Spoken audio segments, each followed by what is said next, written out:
네, 안녕하세요. 프론트엔드에서 보안 신경 쓰기를 발표하게 된 임서준입니다. 여러분들 올해 몇 건의 이제 해킹이나 정보 유출이 있었는지 기억하시나요? 올해 좀 많았었죠. 대표적으로 좀 가져와 봤는데 좀 대규모로 일어났던 최근의 쿠팡 같은 경우에 3,370만 건의 정보 유출이 있었고, 이제 대규모 유심 변경을 일으켰던 SKT의 경우에는 2,300만 건의 정보 유출이 있었습니다. 이런 부분들을 볼 때 대부분 공격들이 이제 서버로의 직접적인 공격이나 내부자의 정보 유출, 그런 분들이 주를 이뤘지만, 이런 경우를 봤을 때 저희들도 이제 프론트엔드 개발자들도 보안에 신경 써야 된다는 점이 부각되고 있습니다. 이제 주요 공격을 확인해 볼 건데요. XS 공격과 CSRF 공격이 있습니다. XS 공격은 크로스 사이트 스크립팅 공격으로서 사용자 입력값이 검증 없이 도움에 삽입되면 악성 스크립트가 실행되는 것으로, 피해 사항은 쿠키 탈취, 사용자 인증 정보 도용, PC 페이지 삽입 등 여러 가지 사용자에게 악영향을 줄 수 있는 요소들이 많습니다. 이런 XS를 방어하기 위한 방법으로는 HTML 직접 삽입을 지향하거나, 혹시나 이렇게 직접 삽입을 할 경우에 세니타이즈를 하고, 그리고 CSP 설정을 하며 A 태그의 램프 속성을 검증하는 방식들이 있습니다. HTML 직접 삽입 지향하는 방식에 대해서 먼저 알아볼 건데, 여기 보시면은 그 dangerously set inner HTML이 먼저 사용되어 있죠. 여기서 입력값을 받아와서 이 HTML 렌더링하는 건데, 이렇게 사용하게 되면 이 공격자가 사용자의 세션 쿠키를 공격자의 서버를 전송하는 이 태그를 이 안쪽으로 삽입할 수 있습니다. 그러면 이게 직접적인 XX 공격의 문제가 되는 방식입니다. 그래서 inner HTML이나 이러한 dangerously set inner HTML 사용을 지향해야겠죠. 다음으로 이러한 HTML 직접 삽입을 사용할 수밖에 없는 경우가 있는데요.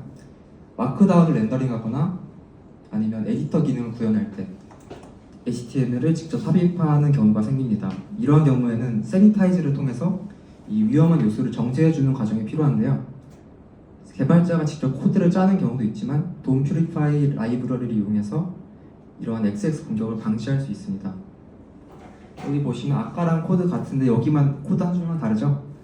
여기서 이제 돔 퓨리파이 점 세니타이즈 이 부분을 호출해서 HTML에 들어가기 전에 위험 요소를 먼저 제거하는 방식을 사용합니다. 다음은 CSP 설정입니다. 브라우저에게 어떤 리소스를 실행해도 되는지 미리 알려주는 규칙인데요. 만약에 버셀로 배포하시는 분들이 계신다면은 HTTP 응답 헤더를 통해서 CSP를 설정해 주시면 됩니다. 그 외의 경우에는 백엔드 개발자분들께 요청하시면 되겠죠. 다음은 CSRF 공격에 대해서 알아볼 건데, 그 전에 토큰 기반 인증과 저장소 전략에 대해서 먼저 알아봅니다.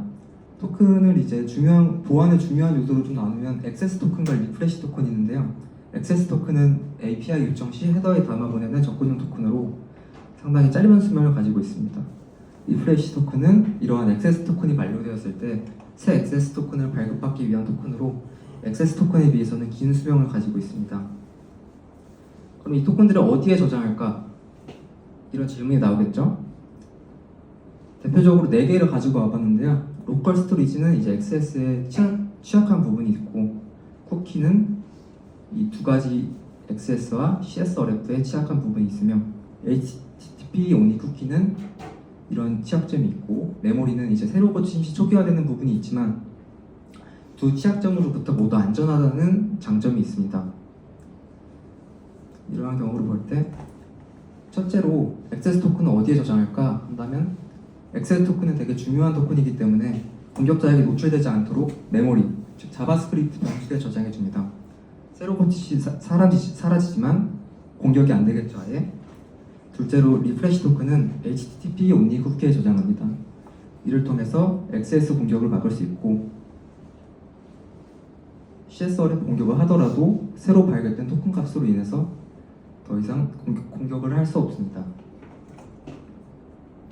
여기서 문제점이 하나 생기는데요. 아까처럼 이제 리프레시 토큰이 쿠키에 저장될 때 쿠키의 특성으로 인해서 쿠키에 문제점이 생깁니다. 쿠키는 이제 요청을 보낸 곳이 아닌 요청을 받는 곳을 기준으로 자동 전송되는 특징이 있어요. 그래서 여기서 보시면 제가 HTTP 요청 헤더를 하나 갖고 왔는데, 요 요청 출발지인 오리진이 이제 공격자의 도메인이죠. 그리고 요청 목적지가 어소리티로 네이버 도메인을 받아오고 있습니다.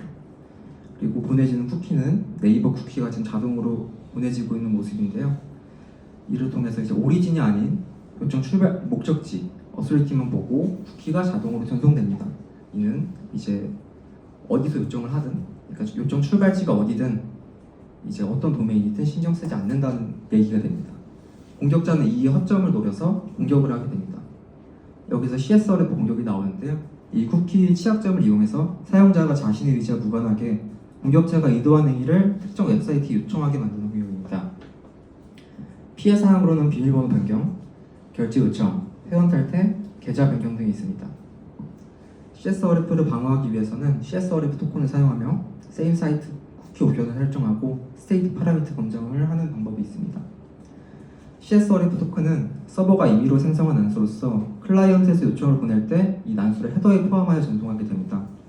클라이언트는 우선 CSRF 토큰을 서버에 요청해서 CSRF 토큰을 받아오고, 그리고 이제 그 다음에 4번을 요청을 보낼 때 CSRF 토큰을 섞어서 같이 보내서 이 서버는 HTTP 세션의 CSRF 토큰과 비교합니다.